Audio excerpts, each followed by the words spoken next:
Beautiful Croatia.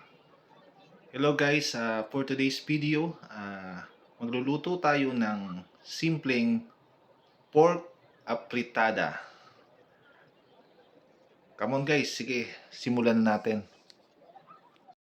Ito ang ating mga sangkap, patatas at carrots.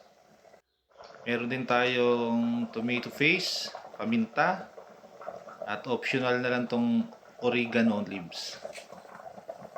Ayan guys, samahan din natin ng toyo. Papakuluan lang natin guys yung baboy natin. Siyempre nagisa na rin natin yan. Lagyan natin ng asin, pampalasa. At isunod natin yung carrots, saka ang patatas. Papalambutin lang natin to guys para mas masarap.